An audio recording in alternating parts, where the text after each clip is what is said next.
Welcome to the channel Biopedia. Hello dear students, আশা করি তোমরা সবাই ভালো আছো। তোমাদের পড়াশোনাও ভালোভাবে চলছে। আজকে ক্লাস 9-এর জীবন বিজ্ঞানের প্রথম অধ্যায় জীবন ও তার বৈচিত্র্য। এই অধ্যায়ের জীবের 5 রাজ্য শ্রেণীবিন্যাস নিয়ে আমরা আলোচনা শুরু করছি। আমেরিকার ইকোলজিস্ট বিজ্ঞানী আর.এইচ. হুইটেকার, কি নাম বললাম? আর.এইচ. হুইটেকার। আর.এইচ. হুইটেকার বা সংক্ষেপে হুইটেকারও বলা হয়। হুইটেকার সমগ্র জীব জগৎকে, অর্থাৎ এই পৃথিবীতে যত জীব আছে তাদেরকে 5টি রাজ্যে ভাগ করেছিলেন। 5টি রাজ্যে। এই 5টা রাজ্যে ভাগ করতে গিয়ে তিনি বিভিন্ন বৈশিষ্ট্যের সাপেক্ষে ভাগটা করেছিলেন। অর্থাৎ কোষের প্রকৃতি, পুষ্টি পদ্ধতি, বাস্তুতন্ত্রে তার ভূমিকা কি, এই বিভিন্ন বৈশিষ্ট্যের সাপেক্ষে সমস্ত জীবকে তিনি 5টি রাজ্যে ভাগ করেছিলেন। সেই 5টা রাজ্য কি? তাহলে দেখো, জীব জগৎকে 5টা রাজ্যে ভাগ করেছিলেন। তার প্রথম রাজ্যটা হচ্ছে মনেরা। তাহলে একটা রাজ্য হলো মনেরা। এখানে রাজ্য কথাটা লিখলাম, মানে এই লাইনে যারা আছে সবাই রাজ্য, ঠিক আছে? তাহলে রাজ্য হচ্ছে মনেরা। এই মনেরা রাজ্য হচ্ছে প্রোক্যারিওটিক জীবদের রাজ্য। অর্থাৎ আদি নিউক্লিয়াস যুক্ত যত জীব আছে তাদের সবাই মনেরা রাজ্যের অন্তর্ভুক্ত, ঠিক আছে? তাহলে আমরা পেলাম এটা প্রোক্যারিওটিক জীবদের রাজ্য। প্রোক্যারিওটিক জীবদের রাজ্য। এটা প্রোক্যারিওটিক বলতে আদি নিউক্লিয়াস যুক্ত বা অনুন্নত নিউক্লিয়াস যুক্ত জীব, সেই জীবদের রাজ্য হচ্ছে মনেরা। বাকি সবই কিন্তু ইউক্যারিওটিক জীবদের রাজ্য। তাহলে ইউক্যারিওটিক যে জীবদের রাজ্য, প্রোটিস্টাতে ফাঙ্গি, প্ল্যান্টি, অ্যানিমেলিয়া, তাদের আবার ডিফারেন্স হলো কিভাবে? তাহলে প্রোটিস্টা হলো ইউক্যারিওটিক কিন্তু এককোষী। ইউক্যারিওটিক মানে হচ্ছে উন্নত নিউক্লিয়াস যুক্ত জীব। উন্নত নিউক্লিয়াস যুক্ত জীব কাকে বলে? যে সমস্ত জীবের নিউক্লিয়াসটি সুগঠিত, অর্থাৎ নিউক্লিয়াসে নিউক্লিয় পর্দা, নিউক্লিয় প্লাজম, নিউক্লিয় জালিকা এবং নিউক্লিয় লাস, এই 4টি অংশই থাকে। সেই সমস্ত নিউক্লিয়াসকে বলা হয় সুগঠিত নিউক্লিয়াস। এবং যে জীবের এই সুগঠিত নিউক্লিয়াস থাকে তাদেরকে বলা হয় ইউক্যারিওটিক প্রকৃতির জীব। এই ইউক্যারিওটিক প্রকৃতির জীবের অন্তর্গত 4টি শ্রেণী রাজ্য হলো প্রোটিস্টা, ফাঙ্গি, প্ল্যান্টি এবং অ্যানিমেলিয়া। তার মধ্যে ইউক্যারিওটদের মধ্যে যারা এককোষী ছিল তারা কিন্তু এই প্রোটিস্টা রাজ্যের অন্তর্ভুক্ত। তার মানে এটা হচ্ছে ইউক্যারিওট। ইউক্যারিওটিক জীবদের বলা হয় ইউক্যারিওটস। এবং ইউক্যারিওটসদের মধ্যে যারা এককোষী, অর্থাৎ ইউনিসেলুলার, এককোষী, তারাই কেবলমাত্র এই প্রোটিস্টা রাজ্যের অন্তর্ভুক্ত, ঠিক আছে? এবার দেখো, ফাঙ্গি বা ফাঞ্জি কথাটার মানে হলো ছত্রাক। তাহলে যে সমস্ত জীব, মানে সমস্ত ছত্রাক, জীব জগতের সমস্ত ছত্রাক কি হচ্ছে? এই ফাঙ্গি বা ফাঞ্জি রাজ্যের অন্তর্ভুক্ত। তাহলে এই ছত্রাক হচ্ছে ফাঙ্গি বা ফাঞ্জি রাজ্যের অন্তর্ভুক্ত। তাহলে ছত্রাকের সঙ্গে এদের পার্থক্য কি? দেখো, প্রোটিস্টা ইউক্যারিওটস হলেও এরা কিন্তু বহুকোষী, যদিও ব্যতিক্রমী কিছু ছত্রাক আছে যে যারা এককোষী, যেমন ইস্ট হচ্ছে এককোষী একটা ছত্রাক। তাহলে ইস্ট এককোষী হলেও প্রোটিস্টা রাজ্যের অন্তর্ভুক্ত নয়। কারণ হলো অন্য যে বৈশিষ্ট্যগুলো সাপেক্ষে প্রোটিস্টা তৈরি করা হয়েছে তার মধ্যে কিন্তু সেই ইস্ট পড়ে না। তাহলে ইস্ট কোথায় পড়ে? ছত্রাকের মধ্যে পড়ে। সেই জন্য ইস্ট হচ্ছে ছত্রাকের অন্তর্গত। প্ল্যান্টি, যেটা হচ্ছে জীবজগতে যত উদ্ভিদ আছে, সেই একেবারে লতানো উদ্ভিদ থেকে শুরু করে ছোট ঘাস জাতীয় উদ্ভিদ থেকে শুরু করে বড় বড় বৃক্ষ পর্যন্ত সবাই কিন্তু এই প্ল্যান্টি রাজ্যের অন্তর্ভুক্ত। প্ল্যান্টি কথাটা দেখো, প্ল্যান্ট মানে উদ্ভিদ, তার মানে প্ল্যান্টি রাজ্যের অন্তর্ভুক্ত সমস্ত উদ্ভিদ। এবং আমরা জানি অ্যানিম্যাল মানে হচ্ছে প্রাণী, তার মানে জীবজগতে যত প্রাণী আছে সবাই এই অ্যানিমেলিয়া রাজ্যের অন্তর্ভুক্ত। তাহলে কি হলো, বিজ্ঞানী আর.এইচ. হুইটেকার বা বিজ্ঞানী হুইটেকার এই সমগ্র জীব জগৎকে 5টি রাজ্যে ভাগ করলেন। মনেরা, যেটি প্রোক্যারিওটিক জীবদের রাজ্য, প্রোটিস্টা যেটি ইউক্যারিওটিক জীব এবং এককোষী জীবদের, এককোষী ইউক্যারিওটদের রাজ্য, ফাঙ্গি বা ফাঞ্জি হলো ছত্রাকদের রাজ্য, সমস্ত উদ্ভিদ জগতের রাজ্য হচ্ছে প্ল্যান্টি এবং সমস্ত প্রাণী রাজ্যের অন্তর্গত প্রাণীরা হচ্ছে অ্যানিমেলিয়া রাজ্যের অন্তর্গত। তাহলে আমরা এবার মনেরা রাজ্যের অন্তর্গত জীবদের সাধারণ বৈশিষ্ট্যগুলো জেনে নেব। মনেরা রাজ্যের অন্তর্গত জীবের প্রকৃতি। তাহলে এদের মনেরা রাজ্যের অন্তর্গত সমস্ত জীবই হলো প্রোক্যারিওটিক প্রকৃতির। তাহলে প্রোক্যারিওটিক প্রকৃতির। প্রোক্যারিওটিক কাদের বলে? যে সমস্ত জীবের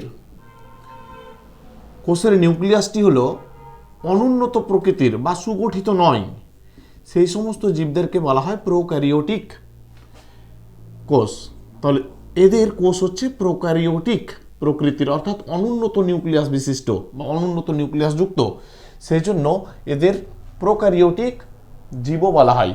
ঠিক আছে, এদের কোষ প্রাচীর, মনেরা রাজ্যের অন্তর্গত জীবদের কোষ প্রাচীর দেখতে পাওয়া যায় এবং এদের কোষ প্রাচীরের প্রধান উপাদান হলো পেপটাইডোগ্লাইকান। তাহলে প্রধান উপাদান হচ্ছে পেপটাইডোগ্লাইকান।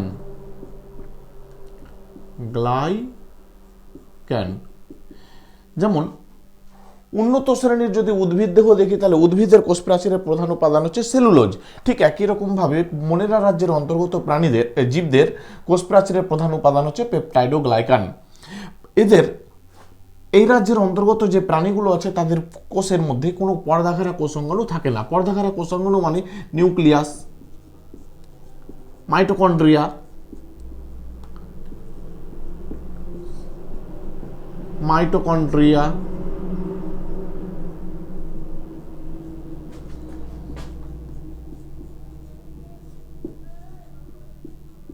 এন্ডোপ্লাজমিক রেটিকুলাম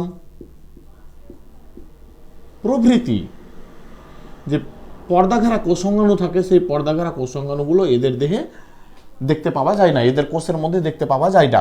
তাহলে পর্দাঘেরা কোষাঙ্গাণু প্রভৃতি এদের থাকে না। ওকে, রাইবোজোম এদের প্রোক্যারিওটিক প্রকৃতির, অর্থাৎ মনেরা রাজ্যের অন্তর্গত যে জীব তাদের কোষের মধ্যে রাইবোজোম দেখতে পাওয়া যায়, কিন্তু রাইবোজোমটি হচ্ছে 70S প্রকৃতির। 70S, এখানে এস কথাটি হচ্ছে ভেদবার্গ একক। তাহলে এস হলো ভেদবার্গ একক। ঠিক আছে, এটা হচ্ছে মনেরা রাজ্যের অন্তর্গত জীব। আবার যদি আমরা ইউক্যারিওটিক প্রকৃতির কোষগুলোকে দেখি, তাহলে ইউক্যারিওটিক প্রকৃতির কোষের মধ্যে দেখতে পাবো যে রাইবোজোমটি হচ্ছে 80S প্রকৃতির। তাহলে এখানে এটা জিনিস খেয়াল রাখবে যে প্রোক্যারিওটিক প্রকৃতির জীব, অর্থাৎ মনেরা রাজ্যের অন্তর্গত জীবদের কোষের মধ্যে যে রাইবোজোম দেখতে পাওয়া যায়, সেই রাইবোজোমটা হচ্ছে 70S প্রকৃতির। কিন্তু ইউক্যারিওটিক কোষের মধ্যে যে রাইবোজোম দেখতে পাওয়া যায়, সেই রাইবোজোমটা হচ্ছে 80S প্রকৃতির। ঠিক আছে, এবার চলে আসছে আমরা পুষ্টিতে। তাহলে মনেরা রাজ্যের অন্তর্গত যে সমস্ত জীব দেখতে পাওয়া যায় বা জীব আছে, মনেরা রাজ্যের অন্তর্গত সমস্ত জীবের পুষ্টি হচ্ছে দুই ধরনের। একটা হচ্ছে তোমার মৃতজীবী পুষ্টি, আর একটা হলো পরজীবী পুষ্টি। তাহলে মৃতজীবী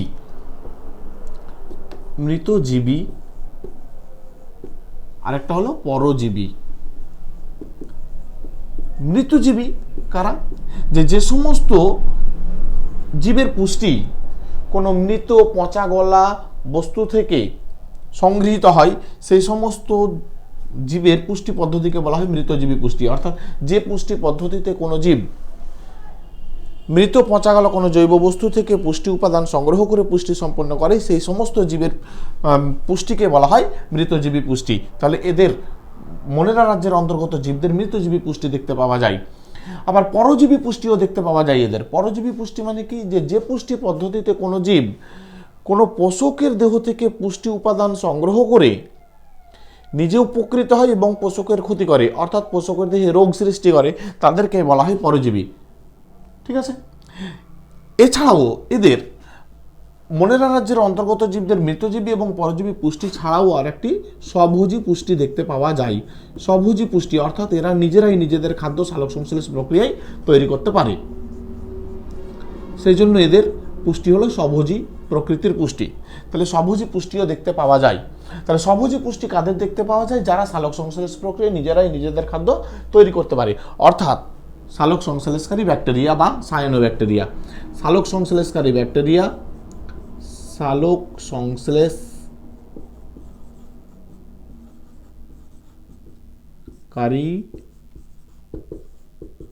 ব্যাকটেরিয়া এবং সায়ানোব্যাকটেরিয়া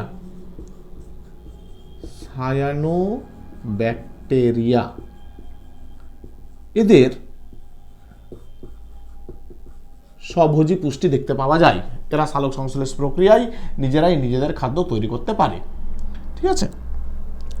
বাস্তুতন্ত্রে এই মনেরা রাজ্যের অন্তর্গত জীবেরা বাস্তুতন্ত্রে কোন ভূমিকা গ্রহণ করে? বাস্তুতন্ত্রে এরা সাধারণত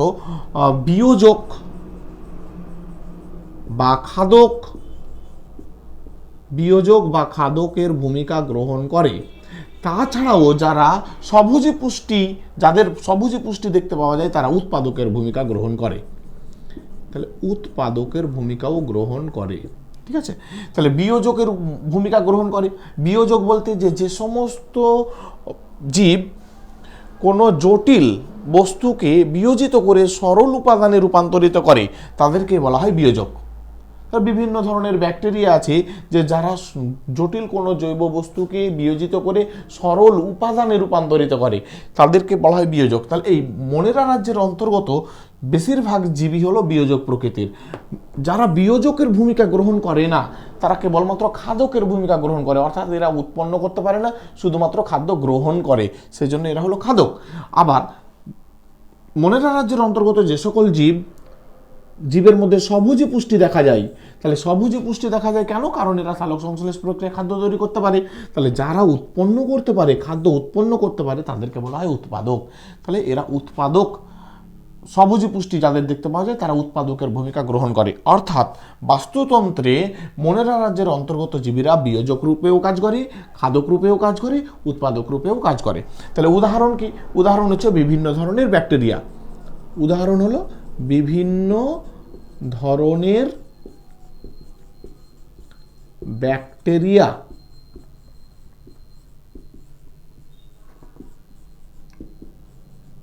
বিভিন্ন ধরনের ব্যাকটেরিয়া যেমন ভিব্রিও কলেরি,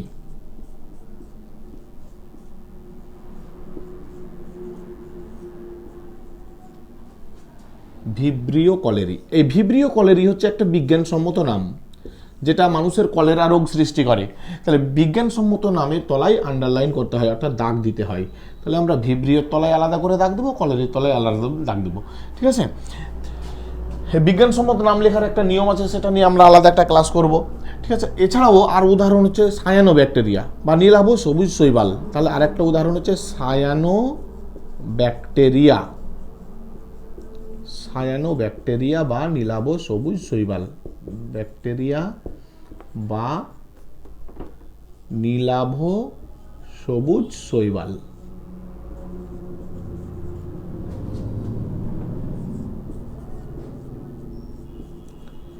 নীলাভ সবুজ শৈবাল বা সায়ানোব্যাকটেরিয়ার উদাহরণ হচ্ছে নস্টক, অ্যানাবিনা প্রভৃতি। তাহলে এদের উদাহরণ হচ্ছে নস্টক, অ্যানাবিনা প্রভৃতি।